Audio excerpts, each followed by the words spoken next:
Hello, hello, hello.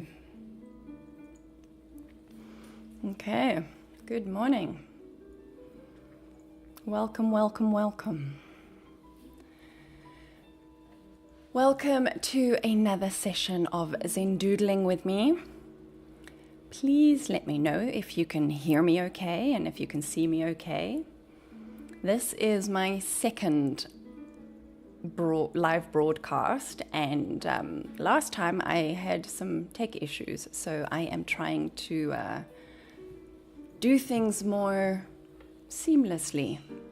So please let me know if you can hear and see me okay. Great. Hi, Karen, Pradeep, Sandhya, good to see you. Audio good, video good. Yes, we can. I can't stay long. Got to get my children, but love this. Great. Thank you so much. And please also let me know if you can hear the music, if it's too loud or not loud enough, because I'm just playing it on an external speaker, so it's not built in. And I want it to be at an optimum volume. Maybe you can't hear it at all. Then I can turn that up. Music is perfect. Great. Thanks, Karen. Right. So we are going to be doing some drawing this morning, some doodling. And this is a practice that I'm relatively new to, but I think that we're all inherently pretty good at it, because it's something that we often do without realizing, without consciously going out and doing it. When you're on the phone, or remember back in school when you should have been listening to your teacher, often we would find ourselves just naturally going and doodling, picking up a pen and just scribbling on a piece of paper. Well, now we're going to do it with a bit more intention, and the intention being as a form of active meditation, or a form of simply being present, or a form of honoring our inherent creativity. And what I love about this particular format of active meditation or mindful art is that you don't need to be an artist. You do not need to have any skill or talent, as long as you're able to pick up a pen and draw some circles or draw some lines. They don't even need to be perfectly straight lines. Just making marks with intention. That's what this form of artful creativity, mindful creativity is all about. So, as I am new to doing Insight Timer Lives, and also I believe I'm streaming, I don't know if I've got the tech correct, but I believe I'm also streaming on YouTube. We'll see after if it actually worked. I'm kind of still finding my rhythm and routine with these sessions. And I know that over time it will kind of find its rhythm and find its groove. You know, the more we do something, the easier it gets. Important lesson for creativity and doodling. And one of the practices that I want to introduce and keep doing is starting our session with drawing a card so that we have some kind of focus. Now, of course, you take what resonates and leave the rest. If you have your own intention for these sessions, these doodling sessions, by all means, focus on that. But if you're just showing up here literally as a blank canvas and you're looking for some inspiration, then I hope to be able to provide that, or at least provide the space for you to tap into that. And starting off then with drawing a card to kind of set the mood. So let's start with that. And I would love to, while I'm shuffling, to hear from you. Where are you tuning in from? And are you an expert at doodling? Are you a novice at doodling? Are you an artist yourself? Are you a complete newbie? Let me know in the comments. I would love to see who's in the room with me.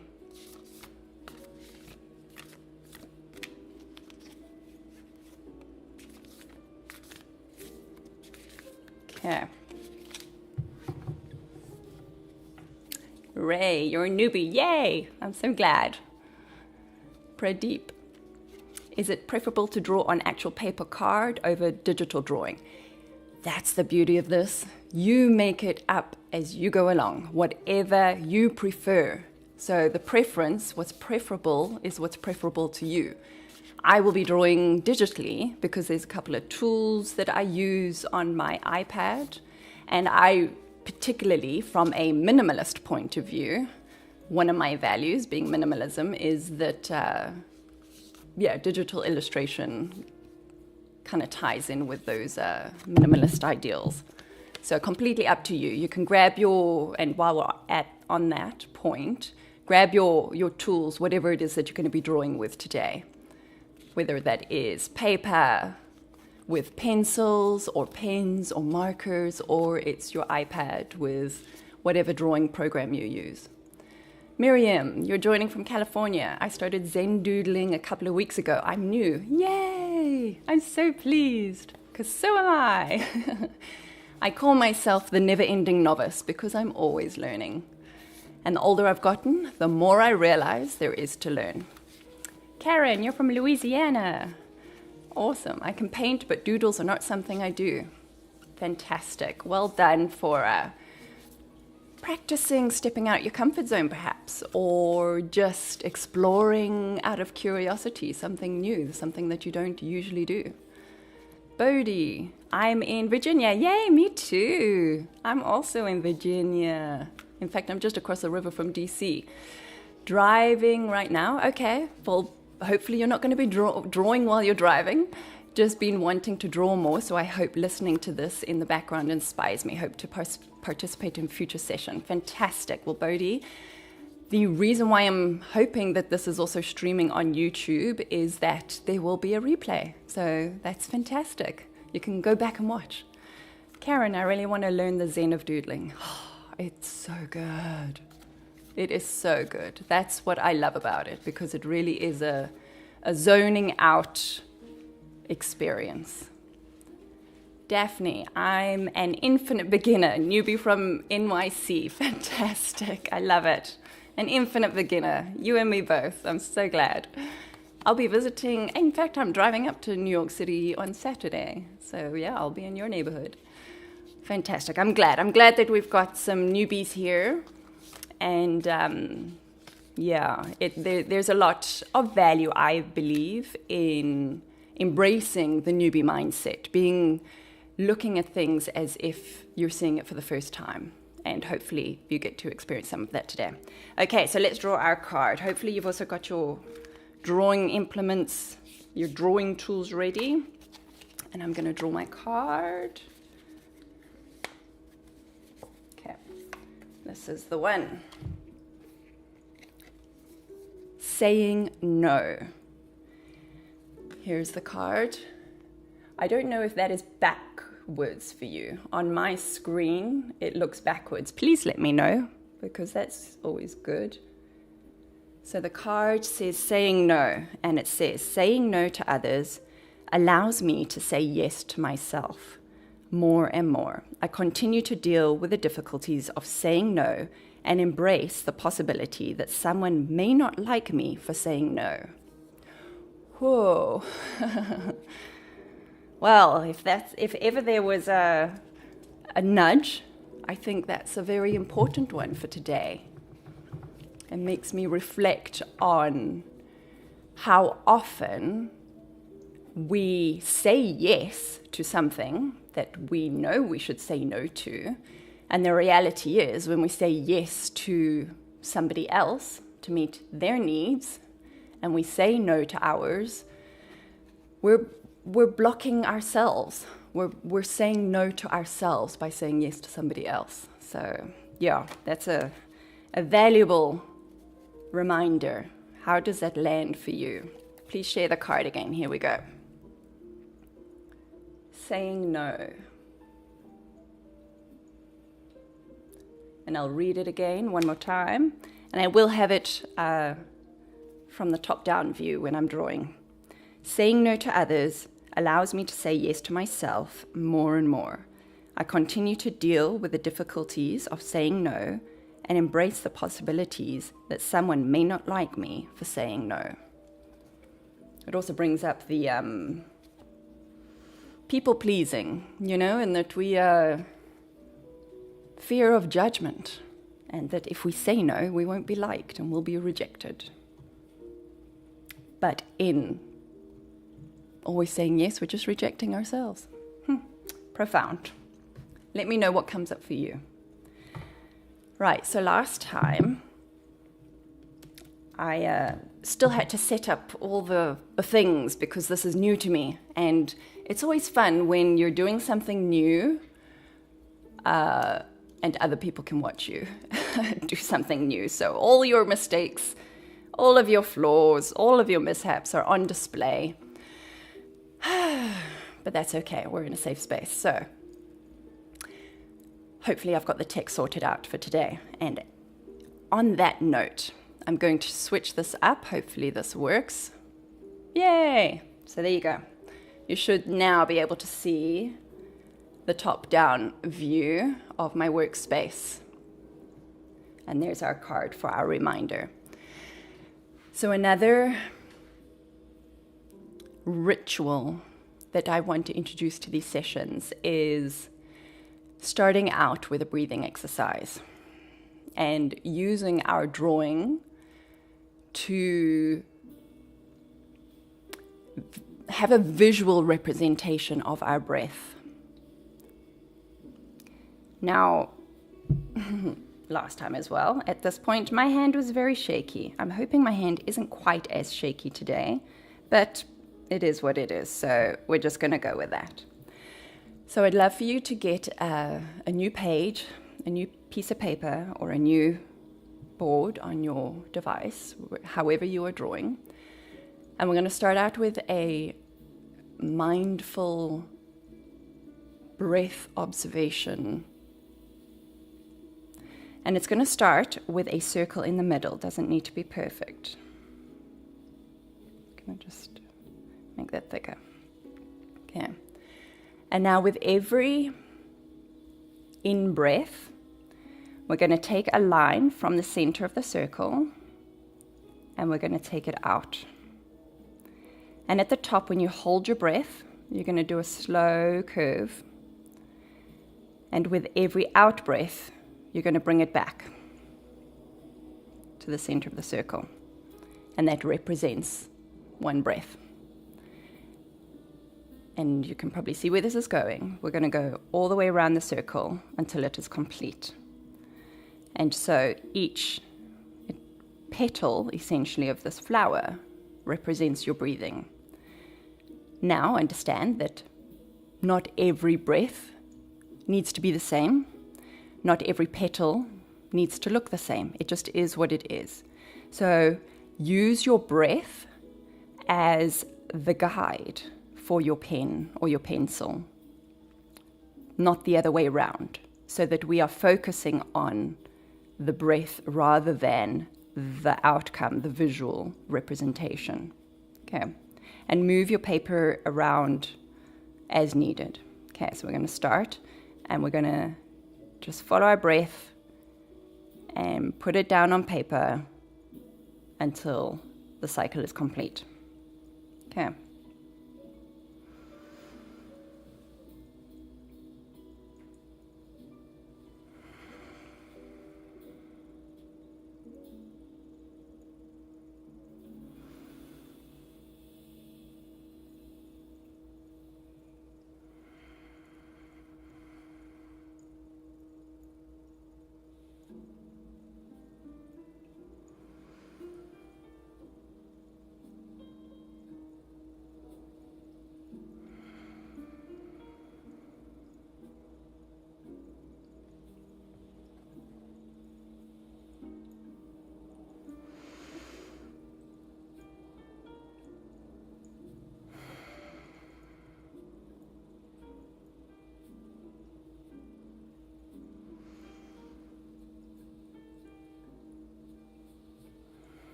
one last big one.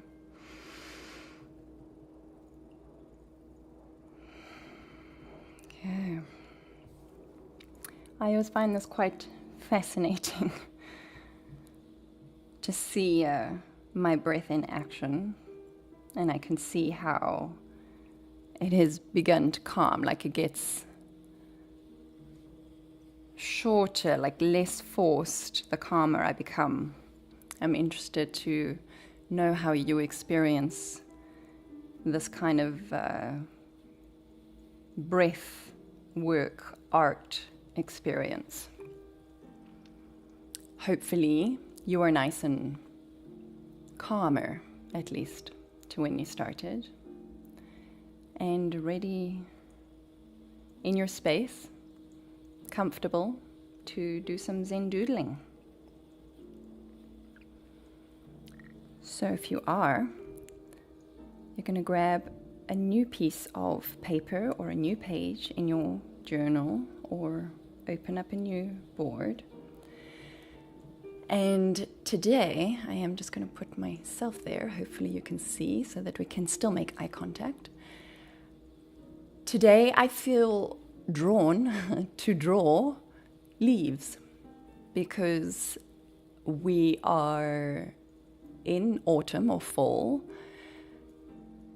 on the latter end of autumn or fall. And for me personally, it is one of my favorite seasons, if not the favorite season. And the colors in my area here near DC, they're so beautiful and vibrant. However, we did have a major storm last night, and the leaves are all over the place. They have been blown all over the roads and all over the gardens. And so I want to kind of honor the leaves as they fall from the tree, and that we're not going to see them for several weeks until the springtime.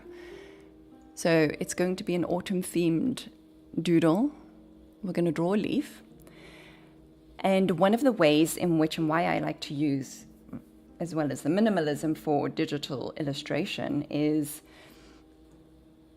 that I like to use tools to help me get out of my head and to reduce decision fatigue, because in the world, day to day, we are constantly making decisions. And I don't know about you, but I get decision fatigue. So when it comes to Zen doodling, I don't want to have to make decisions. I want to just flow and follow the nudges.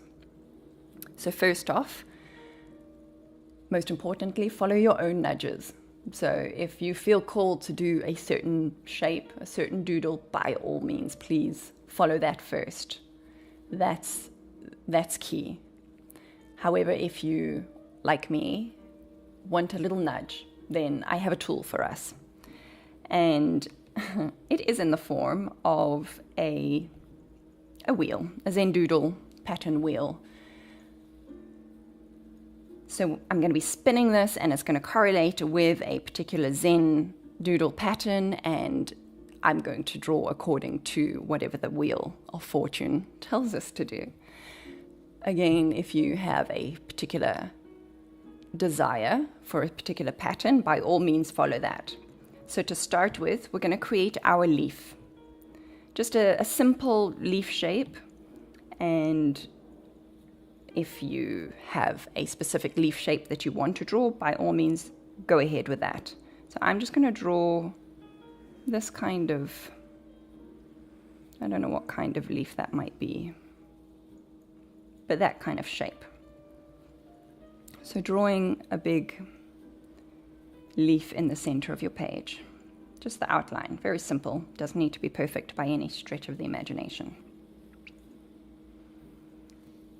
And then we're going to add the veins, simple veins within your leaf. So if you've got a maple leaf, or you've got a oak tree leaf, or one similar to mine that is kind of in the shape of a spade, from the cards. However feels good to you, draw the veins of your leaf. So I'm starting with a central vein. And then we're going to have the branches coming off of the central vein. And you're going to bring the lines all the way to the edges of your leaf so that we have different sections. And ideally, have 3 sections on each side. So that'll mean 2 lines, 2 veins. And you can draw them straight or you can draw them curved, however you feel called to create.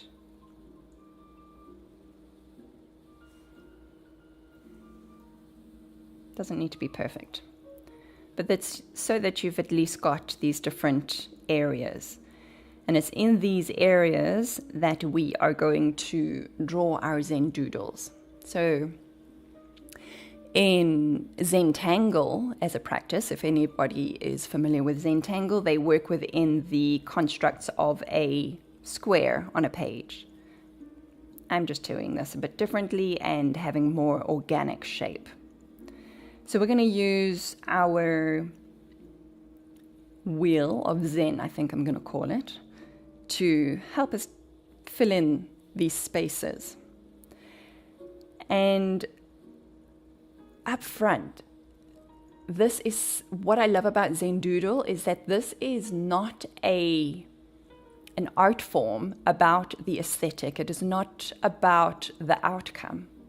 It does not have to be realistic. It does not have to be perfect.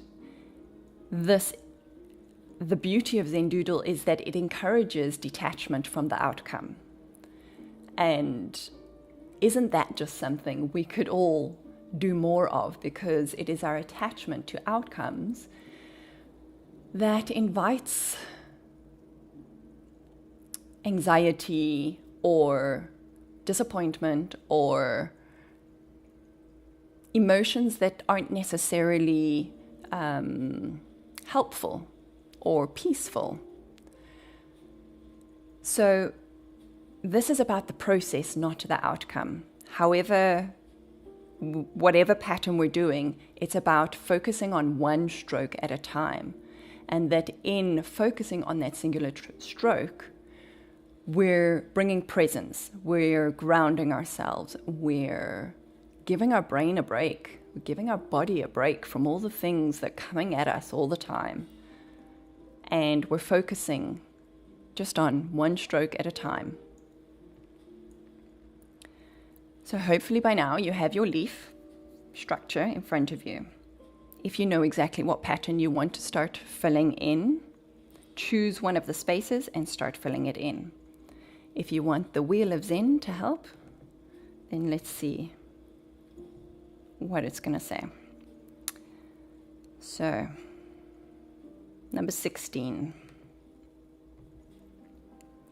In fact, I think... So here we have our designs, and this is by no means a all-encompassing demonstration of like Zen Doodle designs or Zentangle designs. This is merely a small sample. So this is number 16, called Tripoli. So that's what we're going to be drawing. Another reason why I like to do this on the iPad is because we can see the process. For me, context is important. When you know what you're getting into, it kind of lets your brain detach from, am I doing this right? Or how am I going to do this? Because if you look at this pattern, your brain might automatically go to, oh gosh, that looks complicated and hard. I'm never going to be able to do that. I want to show you how easy it is. So if we look at the replay, you'll see that it's just a series of triangles, just covering the entire space and having their edges line up. You can also see that they're not perfect. They're not perfect triangles. They are misshapen, and we follow that shape through the next adjoining triangle, and eventually it creates a pattern that, had we tried really hard to make this pattern, we probably wouldn't have been able to. But because we detach from the overall outcome and we focus on one stroke, just following the previous stroke, So a pattern emerges. So triply, that's what we're going to be doing. So in your leaf, choose whichever space you want to start with. I think I'm going to start in this middle one. So you're going to start, and you can draw however big or however small you want, but I generally like to start in the middle. So I'm going to draw my triangle.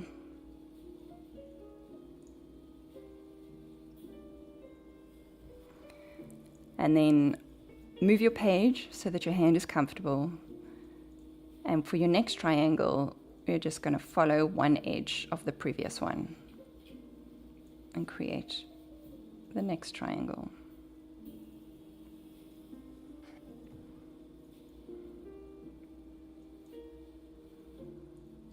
And you can move on to whichever triangle you feel called to.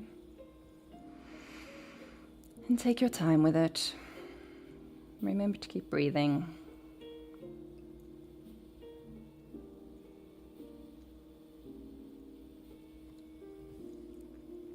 Doesn't need to be perfect.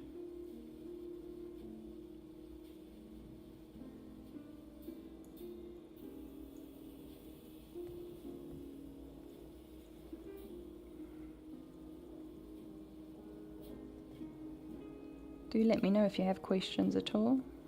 I'm happy to answer them, if I can. Also notice that your triangles all don't have to be the same size or shape. They simply take up space in the space available, leaving a little gap between the edges.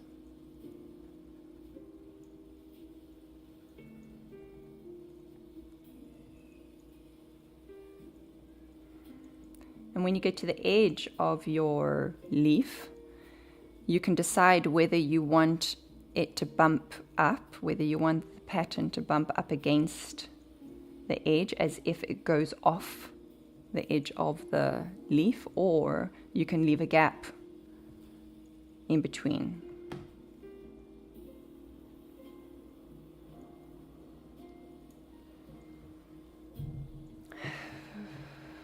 Remember to breathe.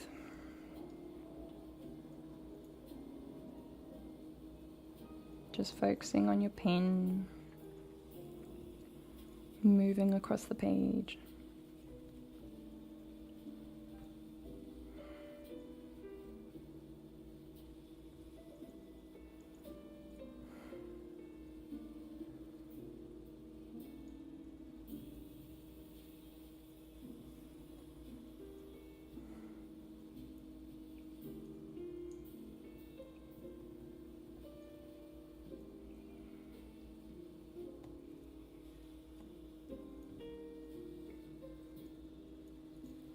Kimber is asking, are the Wheel of Zen and the Doodle suggestions available somewhere, or did you create those? So the Wheel of Zen is a wheel app. It's an app that you can create any kind of wheel. So if you want a wheel to tell you what to make for dinner tonight, you can create a wheel with all the options, pizza, whatever. And yes, so then I just created a Wheel of Zen with the numbers that correlate to various patterns that I personally have practiced in my own doodle exploration. The doodles are very much inspired, or these patterns are very much inspired by the Zen Tangle method, which is a method of doodling that you can take classes in. You can even become a certified Zen Tangler, is what they're called.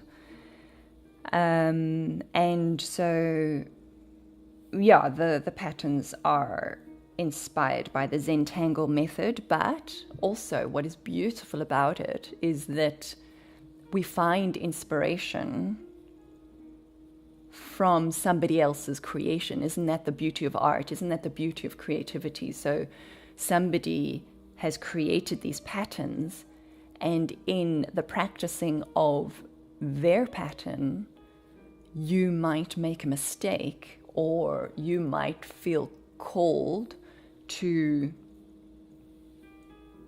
try something new.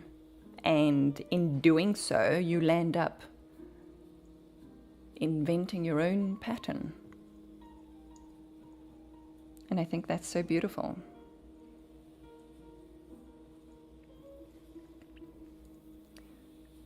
If you do a search on platforms like Pinterest, you'll see lots of Zentangling patterns.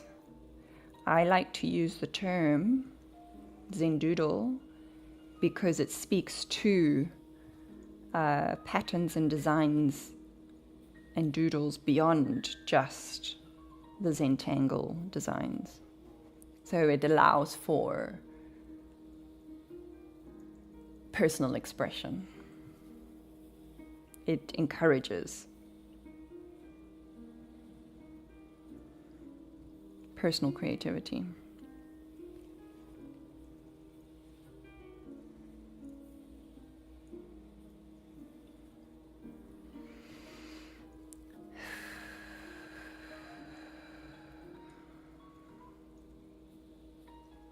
I find this such a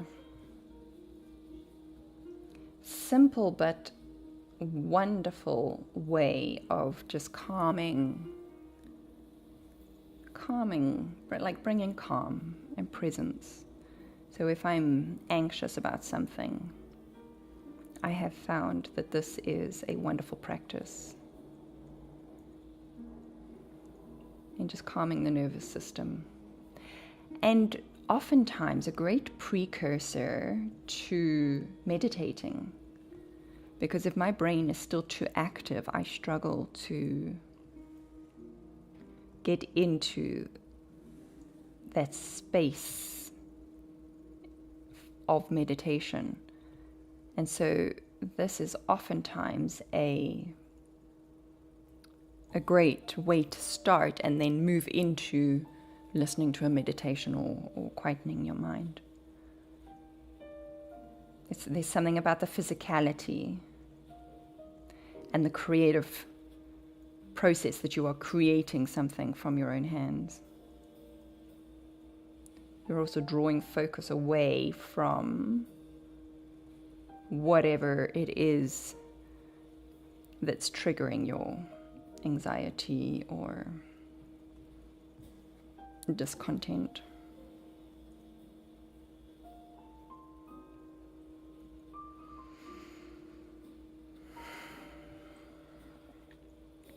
And you'll see, depending on how the shape of your space, that there lands up being these oddly shaped gaps. That's okay. Find a way to fill that gap with another triangle.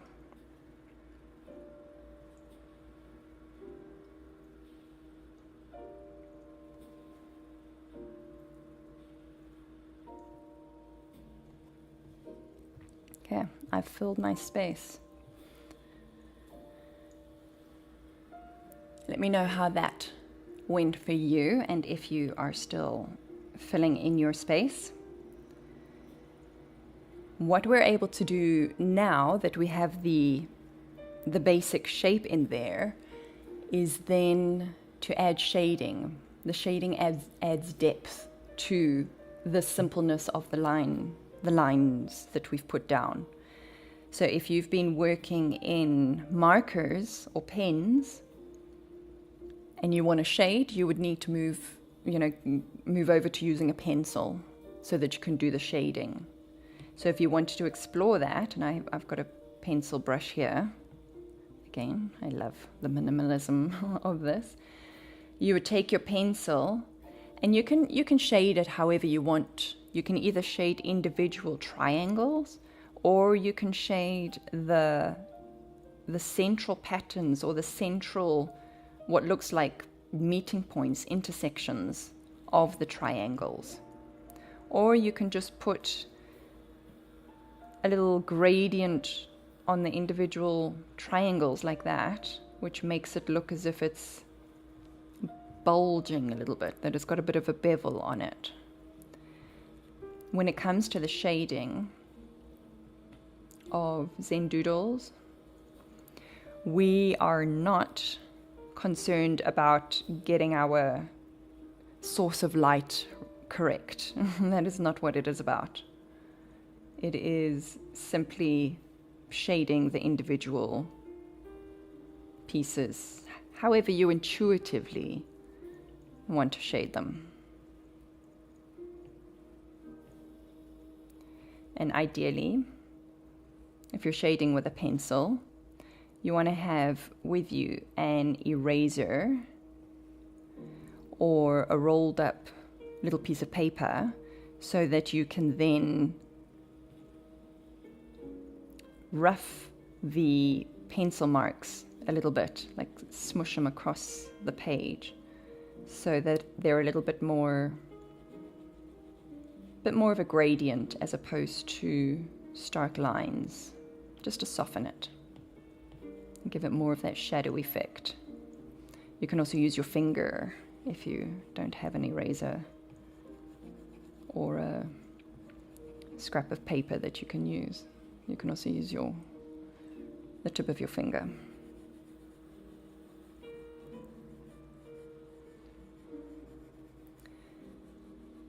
And adding the shading gives it a lot more depth. Sometimes it even changes the look and the feel of the pattern.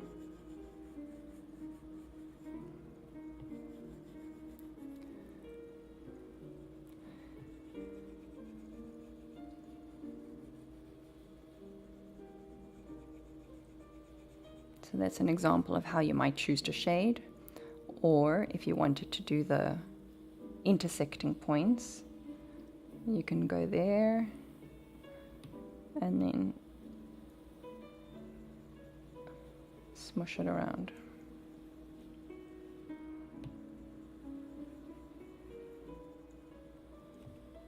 And as you do that, so a pattern will emerge.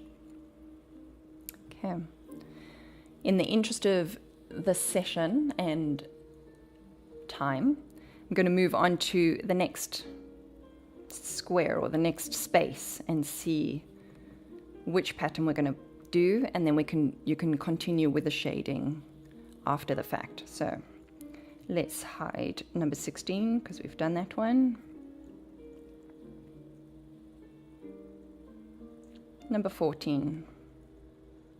So let's look at what number 14 is. Oh, my apologies. Number 14. Okay, paradox. It's an interesting one. And this speaks to the kind of psychology of shapes. Personally, I find that the rounded shapes are more calming and soothing. And the angular shapes have a little bit more edge to them. But what I like about the paradox is that because of the nature of the pattern, it introduces the smoothness of the lines. So if you're looking at this and thinking that looks complicated, it really isn't. Again, the beauty of this art form is to focus on one stroke at a time. So for context, this is what it looks like when it's being created. So it's literally just one stroke at a time and ever so slightly going off at an angle from the line before. So we will start with the triangle and then every subsequent line veers off. So let's go back to our leaf. Choose your space where you're going to put that in. I think I will go over here in the space. And here you can draw your triangle. You can either have it connecting to all sides or floating in the middle. Either way, you're going to be joining triangles. Kind of similar to what we've just done, but not quite the same. So you can Oh, let me change my pencil. I need to go back to pen. Draw a triangle wherever you feel called to draw it, whatever size you want. And now what's very important is that you do move your page so that your hand remains in the same position. That's very useful. So from one corner, you're now going to draw a line that isn't quite parallel. It's going to come from the central point but end in a different point slightly further away. And that angle, that difference of angle, you're going to keep repeating every time you draw the next line. So have a look. So there. Now I'm turning the page. And I'm going to do the same from there to there. Turn the page from there to there. And you just keep rotating. And starting at the central point, ending at an angle a little bit further away.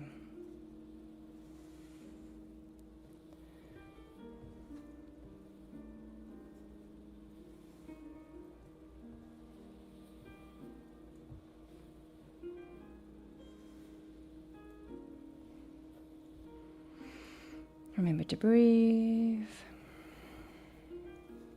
And I think it's just so delightful when you see a pattern emerging from something so simple.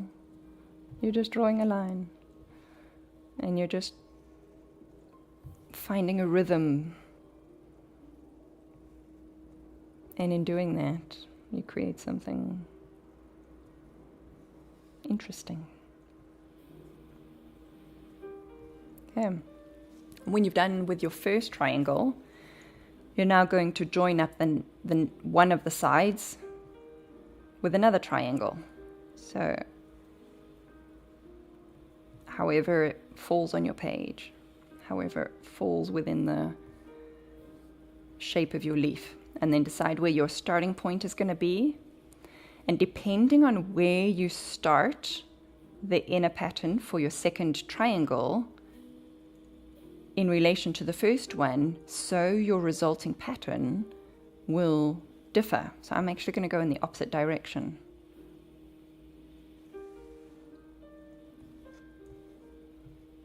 Same principle applies.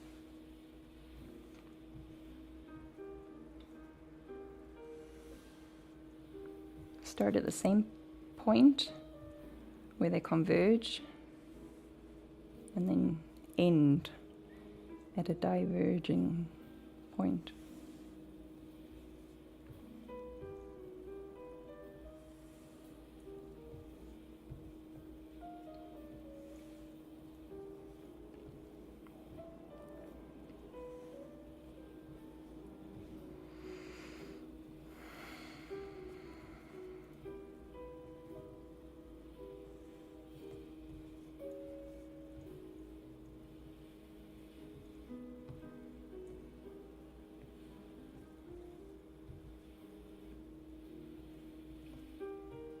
Okay, and look at that.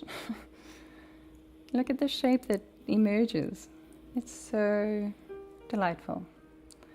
Okay, and you're going to carry on with your next triangle until you have filled your space. Now I've got a bit of a curve here, so I'm just going to imagine that my triangle, in fact, I'm going to follow the curve. I'm going to do this. Let's see what happens.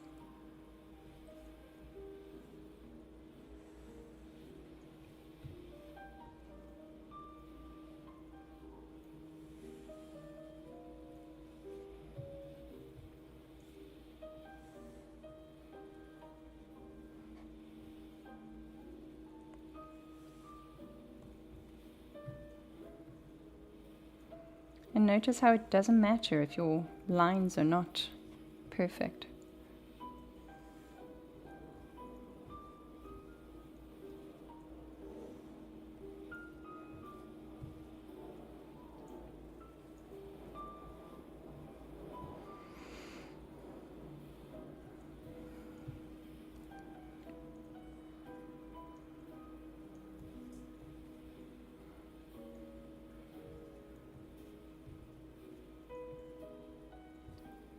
Okay. And then the final triangle. I've got a loose triangle shape here, so I'm going to just follow that, see what happens. I'm going to go in the opposite direction, I think.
I can hear the leaf blowers outside.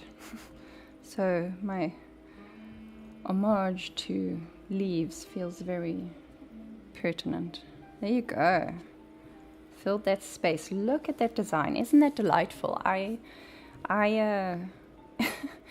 Doesn't matter, and that's the beauty of this. I feel like I'm a newbie constantly because I still get so surprised by what happens. I couldn't have come up with this out of my own head, and yet if I just focus one stroke at a time, some interesting pattern comes out. I hope you're experiencing that on your page in front of you. It's such a lovely metaphor for transformation, that you don't really see the big picture, until you look back. But while you're in it, you're focusing on one line at a time, and you don't really see how it's coming together. So I hope that yours is surprising and delighting you as well. And of course, same as before, we can then shade it in different areas. The shapes that have emerged, we can then shade it. Again, I'm going to leave that to your own practice once we've completed the leaf. I find it useful to do all of the line work first and then go back and do the shading, but that's just my preference. You do what feels good for you. Right. If you're good to go, we'll go to the next segment. Gonna hide number 14 because we've already done that. Number 4.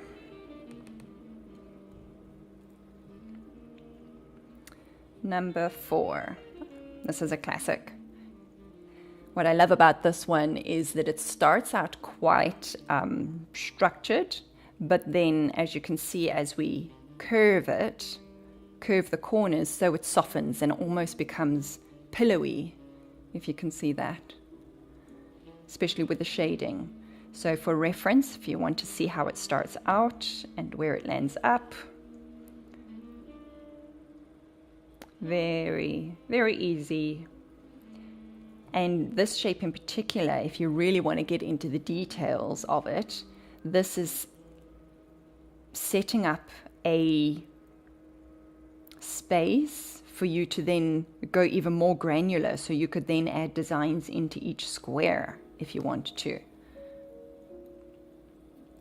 But for today's practice, we'll keep it at the or for today's session, in the time we have together, we'll keep it at the simple. So you can see how I'm shading first with a pencil, and then I go in and soften. And so then they become almost like marshmallows squished together. And that somehow is very pleasing, makes me feel soft and squishy. Okay, so that's what we're aiming for. Right, back to our leaf. Choose your segment. I think in contrast to these that seem quite angular, it's great to have a soft and squishy pattern. So you're going to start off with a grid, and you can go diagonal or however you choose. I'll go like this, and you can also make your squares as big or as small as you like, meaning that the lines would be further apart or closer together. Completely up to you. Again, if you feel called to do some other kind of pattern, please go ahead and do that. So we've drawn the first set of lines, and we're just going to continue the grid.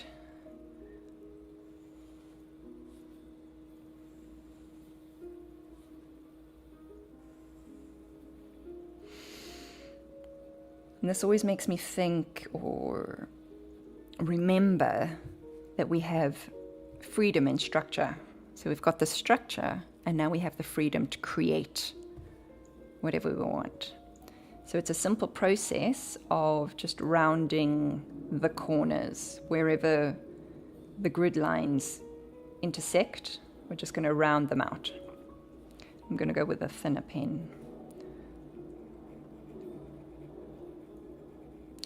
This, interestingly, this rounding process is also a critical part of neurographic art, if you are familiar with that at all. Let me know if you have dabbled in neurographic art.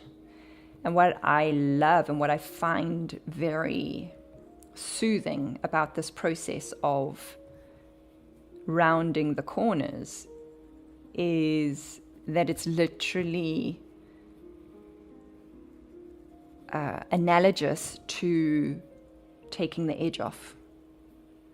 So if you're thinking about whatever thing has been on your mind, if that is what has brought you to this practice to calm your nervous system, you can think of this rounding as taking the edge off of that thing, whatever's bugging you, softening it, smoothing it out, giving you the squishy feelings. Tell me if that resonates, because that's what it symbolizes for me.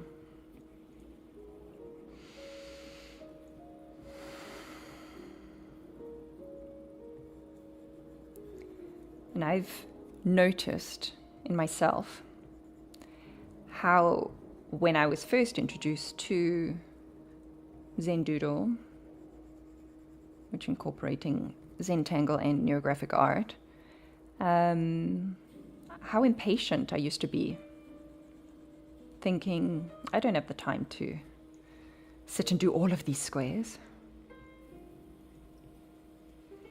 But as you know, as they say with meditation, if you think that you don't have time to meditate, you need to meditate longer.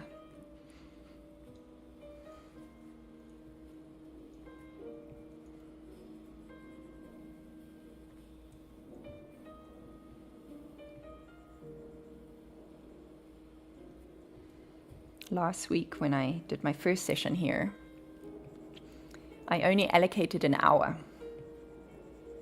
and it wasn't enough time. So today I've allocated an hour and a half.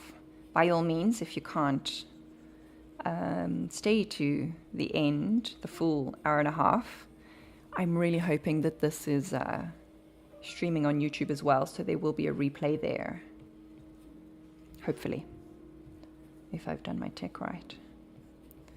And it's just this hour and a half is like a gift to yourself, a gift to your nervous system, a gift to your creative energy.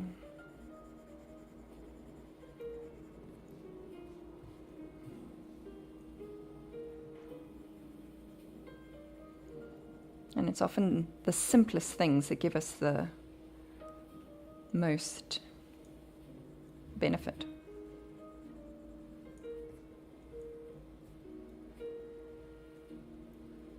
Maybe you're not even drawing. Maybe you're just watching. That's also cool.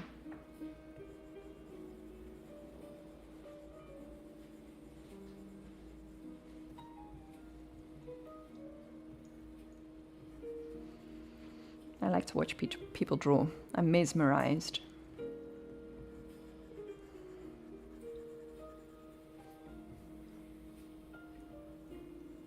fact, let me know if there's any of those, if any of you are just watching the drawing process. Hi Jessica, just joining live. I've been loving Zentangling in your art. Awesome. What software do I use to draw? It is Procreate. Fantastic app on the iPad. I don't know if it's available on other kinds of tablets, but it is the best $10 I've ever spent, I can tell you, for my creativity, for my well-being, for my learning. I like to art journal as well, and so it's really enabled me to explore illustrating and these kinds of art practices because it's so accessible. Jessica, you're watching today. Great, I'm glad. You guys can let me know if you want to explore other types of illustration. Not that I'm an expert. I am a novice. But I recently have reached that stage of my illustration journey where I am so surprised and so delighted with what I'm able to do. And I think that speaks to just growth and the power of consistency.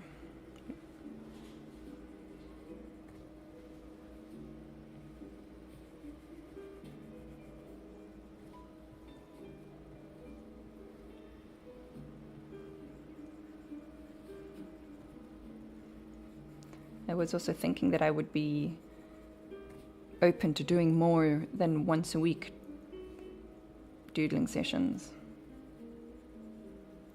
I doodle every day. I illustrate every day. Never used to be like this. But I do now.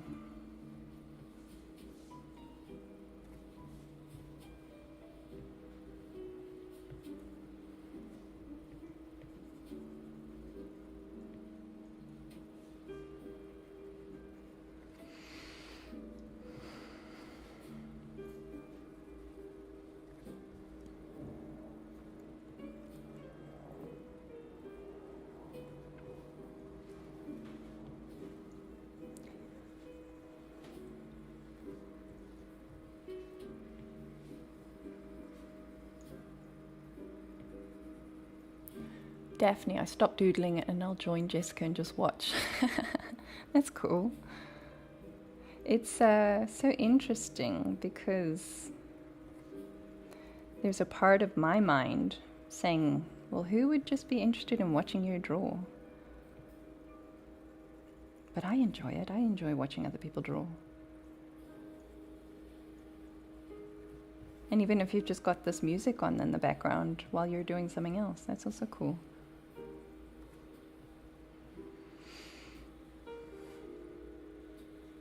Jessica, it's been calming for me, and I'm not an artsy person. My 7-year-old joined me too. Oh, fantastic. I hope your 7-year-old has their pens and pencils out.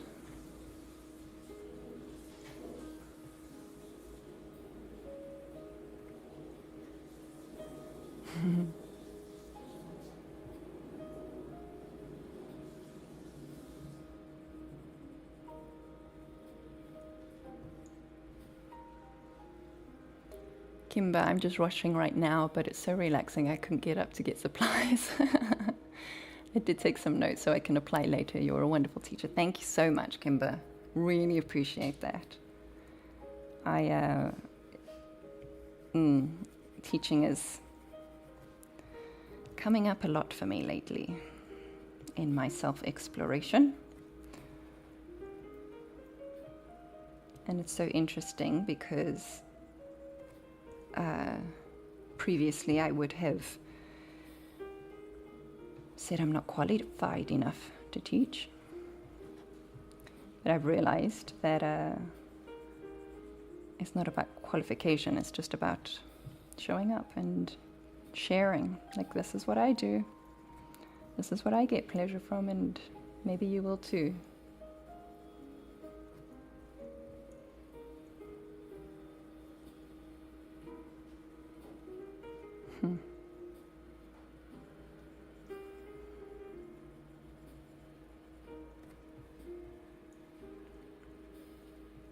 And there's something also very liberating, I feel, about owning your novice status. You know, every expert starts out as a novice. And if we embrace being the novice, we can help other novices who are not, not that far behind.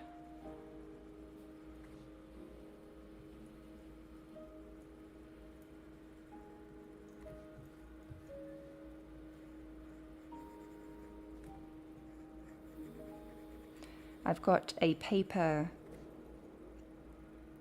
screen protector on here. Well, it serves both as a screen protector, but also it has like a grain that feels like paper.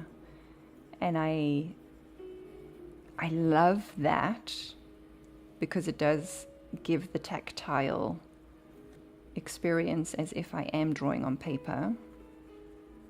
I can hear the pencil on the paper. It's not the tapping of a normal iPad screen. And I also love being able to just pack my iPad and pen and take it wherever. So I am never without my doodling supplies, and they don't take up space.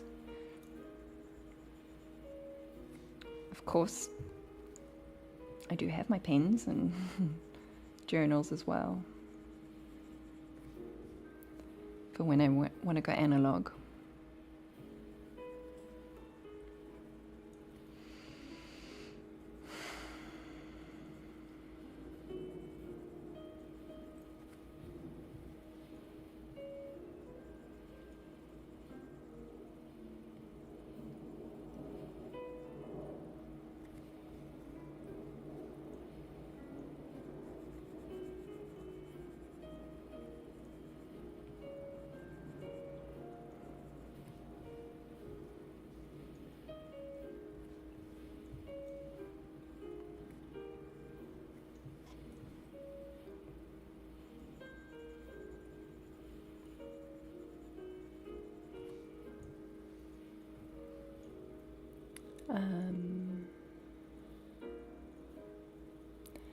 Jessica, is that a special type of screen protector to look for? Do a search for paper-like, and you'll see a lot of different brands that come up.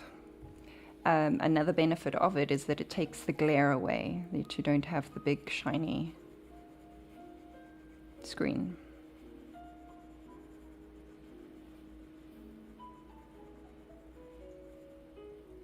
I wonder if my microphone can hear the pencil. It really sounds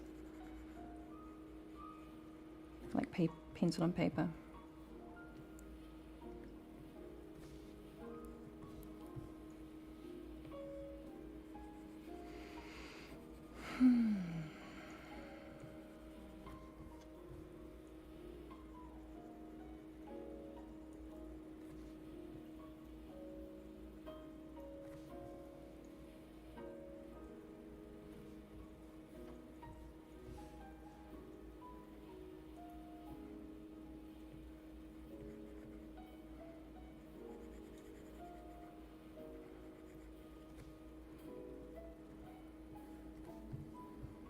Okay, find a little intersection. How are you doing with yours?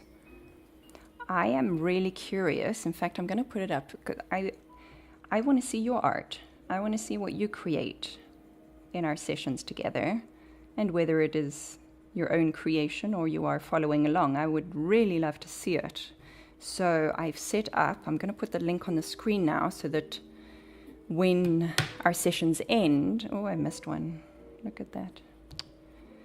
When our sessions end, you can share your art, and I would love to be able to share them on here during our next one. So let me just put the link up. It's not a very aesthetically pleasing link. I hope that you can read that the right way, because it's backward on my screen. But I kind of am on a like anti-social media kick, but I still want that connection. Okay, great. You can see it properly. Great. I still want the connection, which is what this platform is all about. But then another platform where creatives hang out, if you're not on there yet, is Substack. And it's got a whole different vibe to it. So as an illustrator, as a creator, as a writer, whatever your creative outlet, form of expression, consider joining Substack. Even if you don't want to share your work publicly on there, this is a link to a private chat if you feel called to share your work. I would love to see what you create, and also to see what came up for you. What did you experience while doing this? I'm just going to move my drawing there.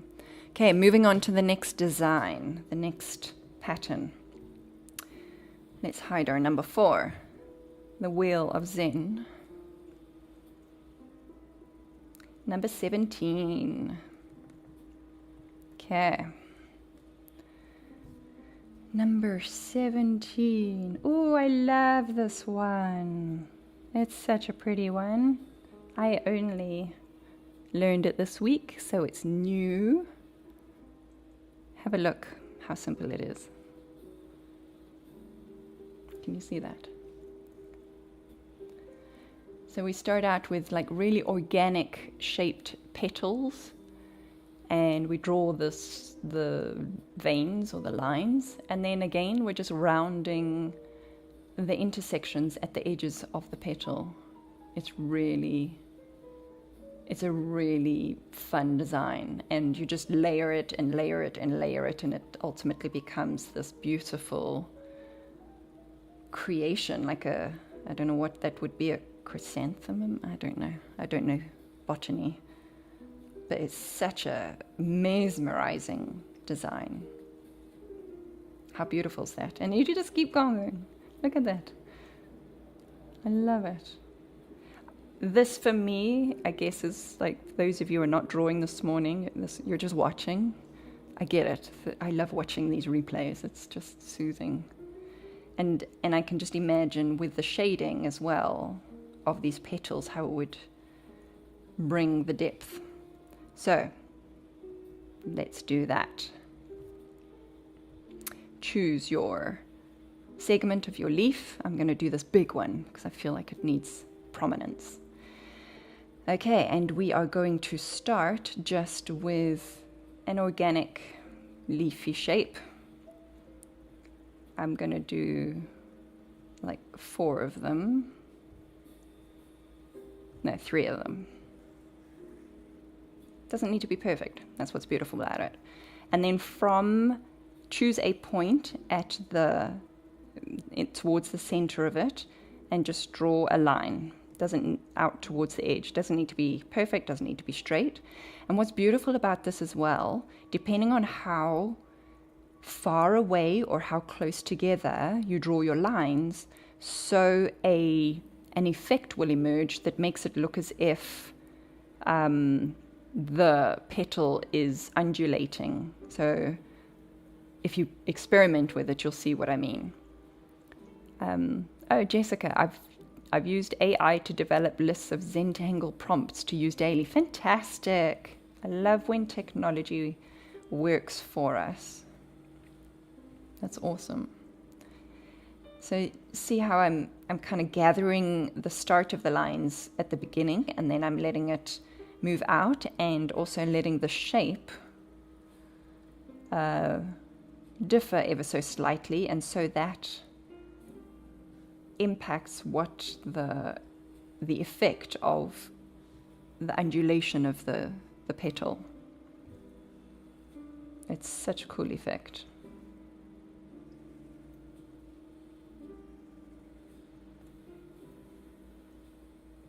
So there's almost like built-in shading with this pattern because of the nature of the lines. Okay, so I'm going to do the I'm going to do the line of one and the curving of the intersections of one, and then move on to the next one. So it's the same as our grid pattern.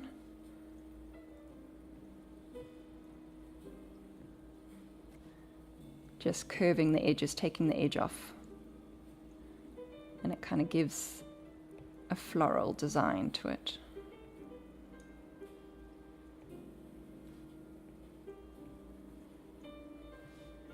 If you don't finish your patterns during our session together, I do invite you to continue afterwards or tomorrow, whenever.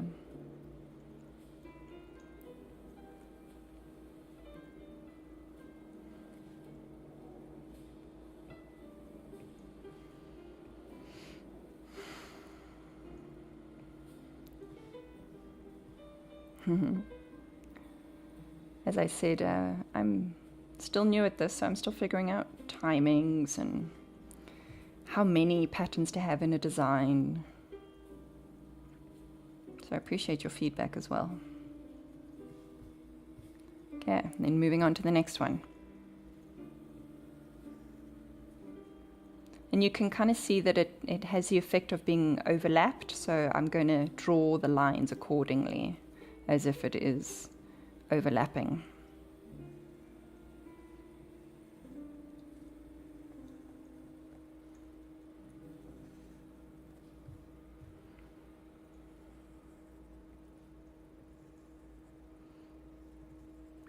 And the closer the lines are, the more it looks like the shape is, or the petal is going inwards, like further away or deeper into the flower. Okay, and we're gonna round the edges.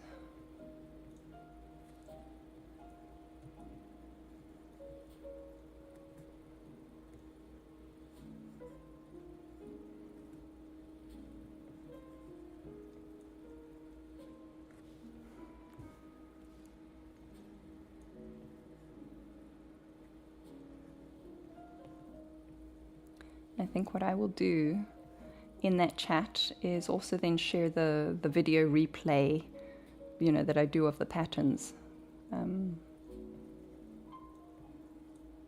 case you want to revisit.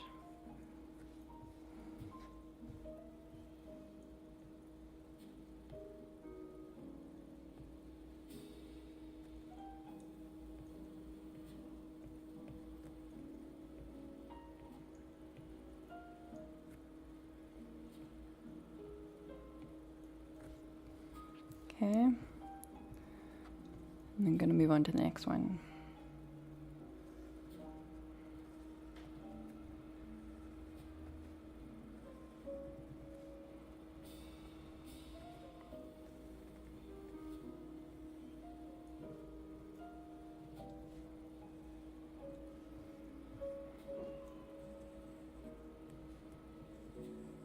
Tell me if you can hear the leaf blowers outside, blowing away all the leaves.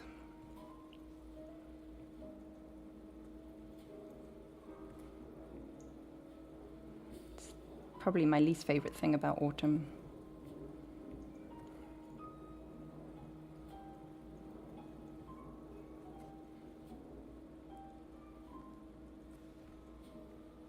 Okay, you can't hear it. Thanks, Jessica. How are we on time?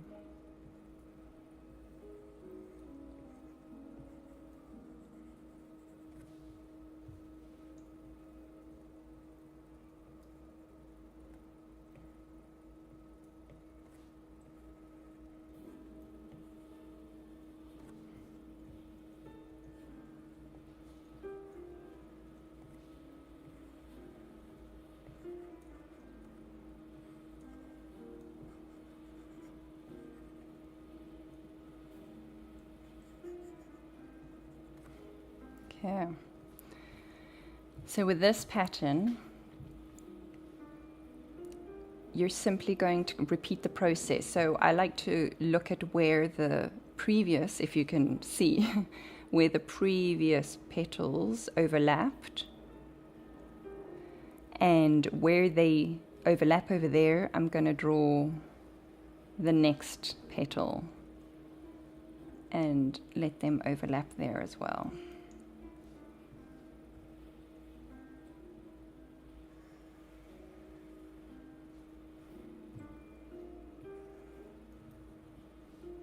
Okay. And then the repeat.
I find with this kind of art as well is that in my day-to-day life, I do have a tendency of not finishing things that I start. But with this form of art, it kind of helps me let go of that, in that I feel compelled to complete the piece. Just to see the final product, because the final product, although it is what it is, I'm just interested. I'm interested to see what the final product is. So it's not about being attached. It's just curiosity of what will this look like. And I do want to invite you to get curious about, what if I did this? What if I added that? We, this morning, are focusing on the inside of the leaf, but you have an entire page. You could fill the entire page if your curiosity spurred you on in that direction. So I would invite you to explore that.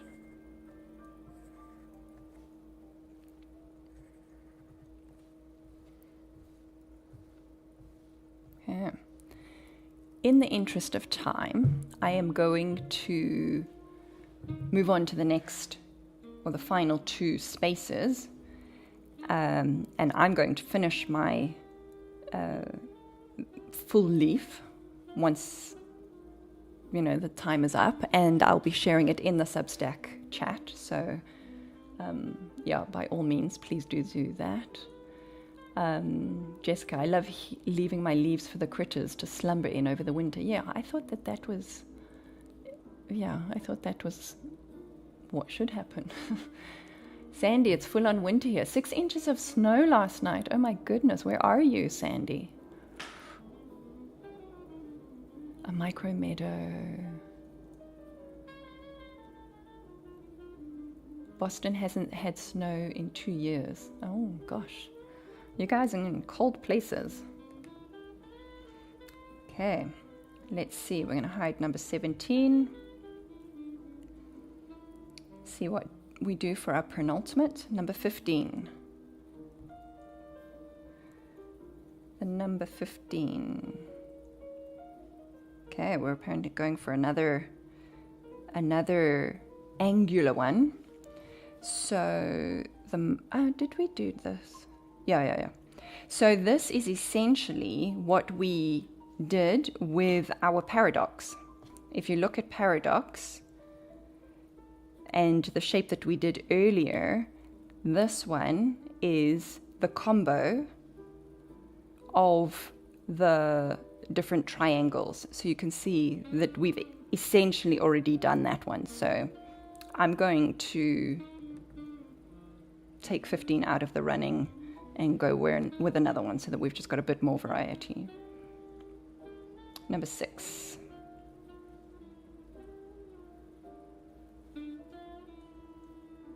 Okay, we've got these, the jetties.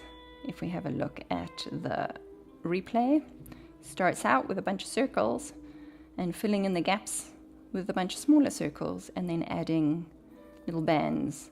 And what's noticeable with these bands that go across these circles is that they are at an angle. They're curved bands, so they're not just straight across, and that's what gives it that like 3D effect, that it looks as if the bands are going across, around the back of the circle, the orb. So we're going to add that to our next space. So wherever you want to start, just start with a bunch of circles. Don't need to be perfect, but you do want them to kind of touch each other. And if you come up against the edge of your leaf, you can make it as if a ball or an orb is, disappearing off of the page there. Or you can keep them all contained and then just fill those spaces with smaller circles.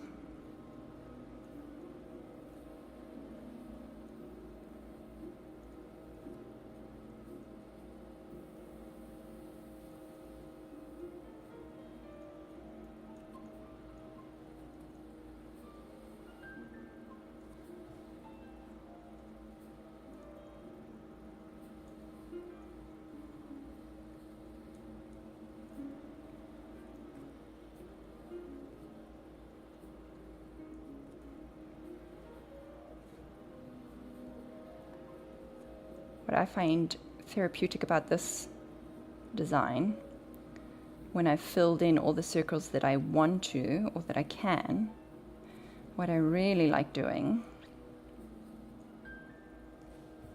let me go fill in these gaps.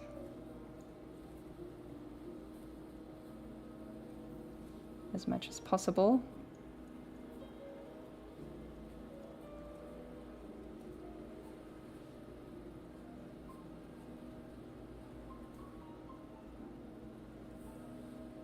For some reason, I really enjoy the process of then blacking out or filling in these gaps that are left open, that don't have capacity for another circle. For me, there's something really soothing about it. You don't have to do it if you don't want to. But it separates each circle from the next. It kind of fills that space.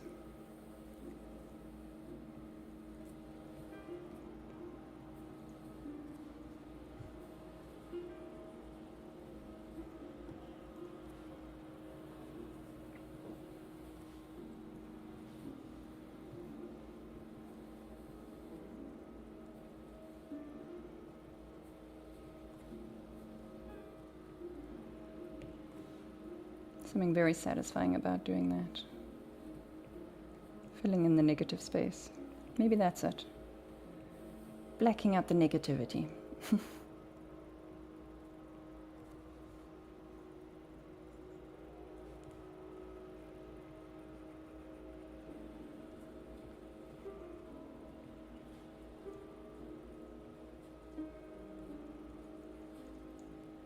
Okay. Demonstration purposes,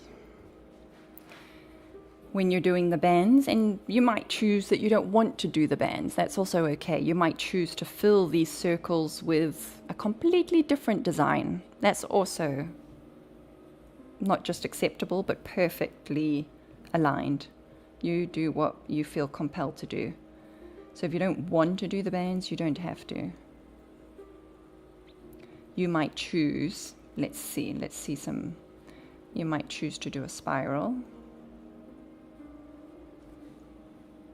That's also good. If you wanted to do the band, you would do it like that. Kind of gives it a festive feeling, like a Christmas tree bauble. Whatever floats your boat. Whatever pops your corn.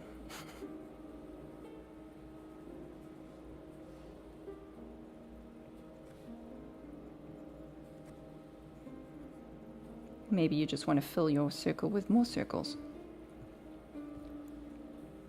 Like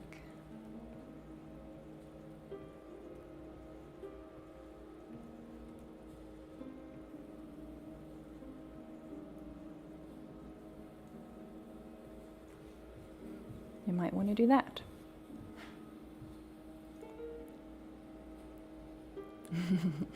The microwave pops your corn.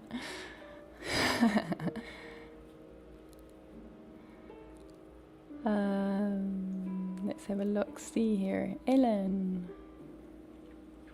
Oh, Western Canada. Oh my goodness, Sandy. No wonder you are deep in snow.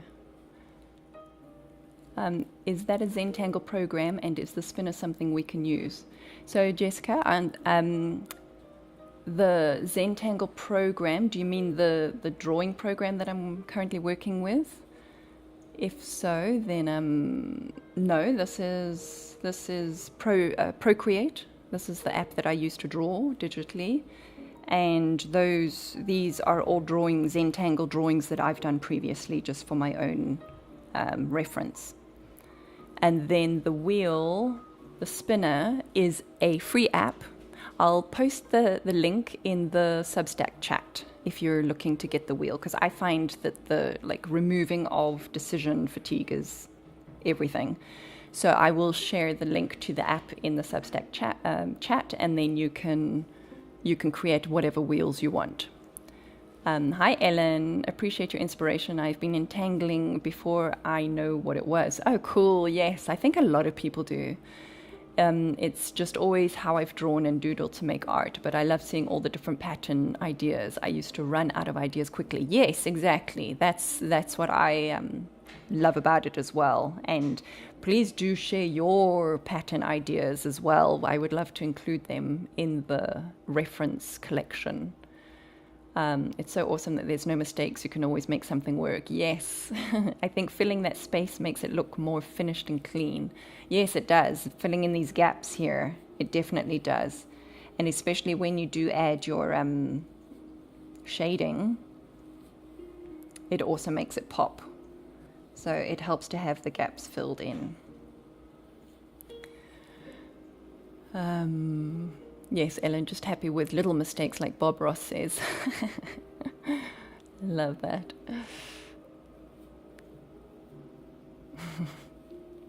Can you repeat the screen protector you recommended? It is called Paper-like. Yes, Jessica has it there. Look for Paper-like. Paper-like. There are different brands. I think Paper-like is the the big name, but you do get other variations of it.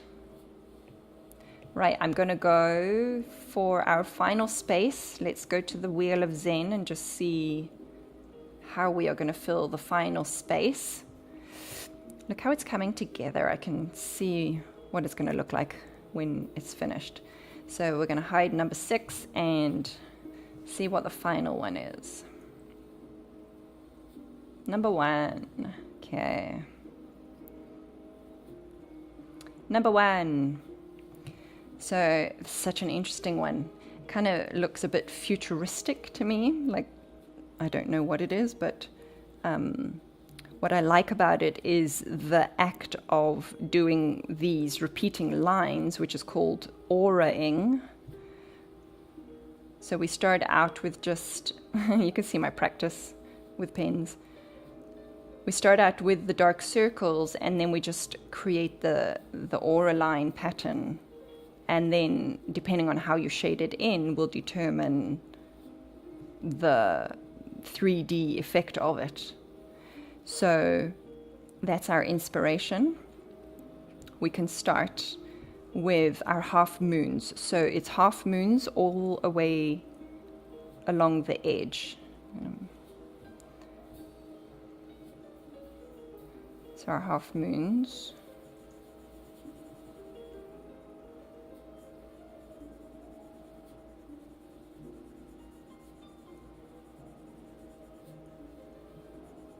And you can do whatever size you want. I think I might actually go smaller.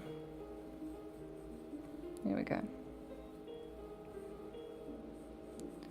Half moons all the way along the edge. And then they're not quite so imposing.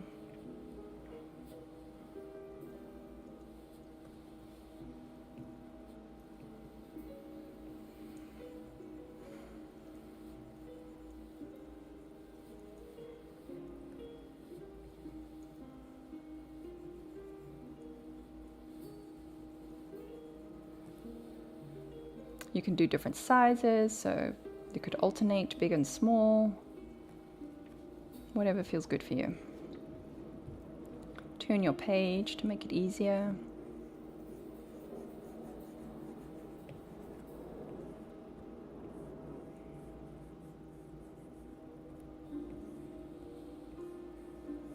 I like how this almost, it connects to the full orbs on that side.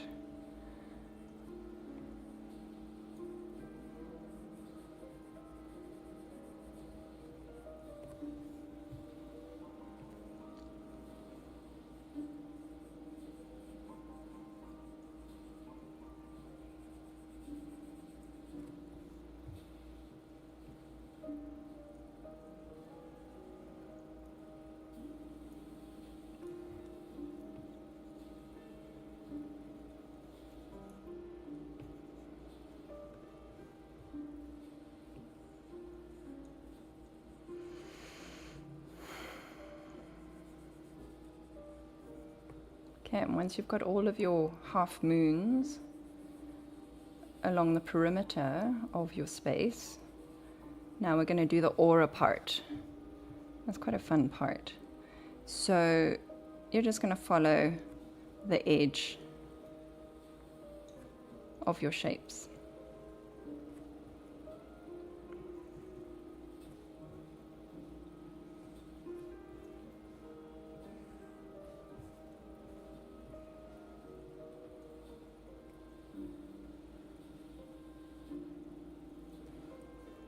Now I've run out of space here. What I'm going to do is just fill in a spot there and connect those.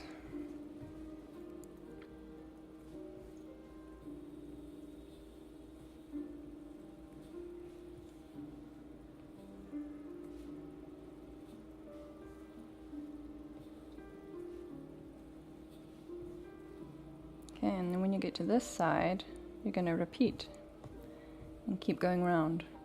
Or you might decide that you want just the one aura layer, and then you're going to fill the innards with some completely different shape.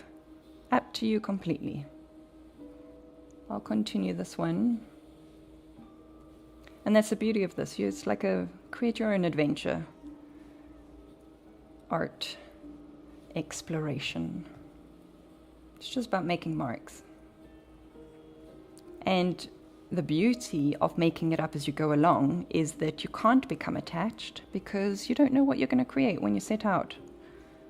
I think I've certainly experienced that with illustrating. If I'm trying to draw a cat or trying to draw a dog or whatever it is, there's a specific general area of what a dog or a cat looks like. There's a built-in expectation. And this has improved my other illustration because I'm practicing the art of detachment. I'm practicing the making it up as I go along.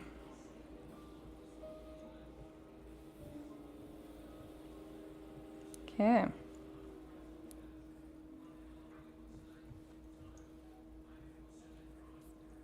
There we go.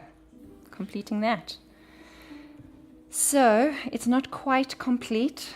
We do need to fill in our stalk if you happen to have a stalk. I'm just going to do some lines over here. You do as you feel. And I need to finish the petal section and then continue with the shading of each of the sections. But I see we have gone over time.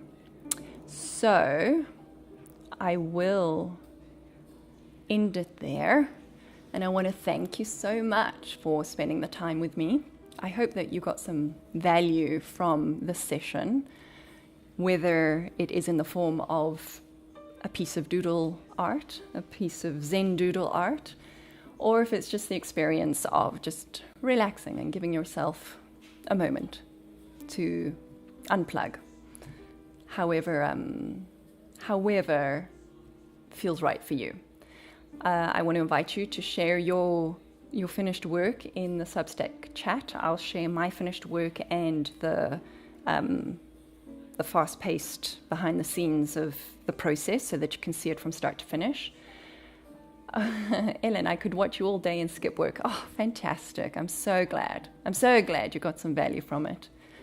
I'm so glad. Elena, so relaxing. Thank you very much. Fantastic. I'm like, that's the point of all of this. How often do we make time to relax? And we think, well, when you're on holiday, you can relax. No. You can literally carve out a little pocket of relaxation for you every day, and it doesn't take much to do. So thank you so much for joining me. I feel called to maybe be doing this twice a week on Insight Time Alive, perhaps at different times of day to account for different time zones. So let me know if that sounds good to you. And also, if you've got any questions or suggestions, you can pop over to the Substack chat and just ask. I wanted to keep everything in Insight Timer, but there's not a means to share photos or pictures in Insight Timer, hence me having to do Substack. I don't know if I'm allowed to do that even. Maybe not, I don't know. But yeah, just a means to connect authentically. So there we go. Thank you so much for joining me. Have a fantastic day. Take this relaxation into the rest of your day. Remember to keep saying no when it serves you, when it means that you are giving yourself grace. Have a fantastic day. Thanks, everyone.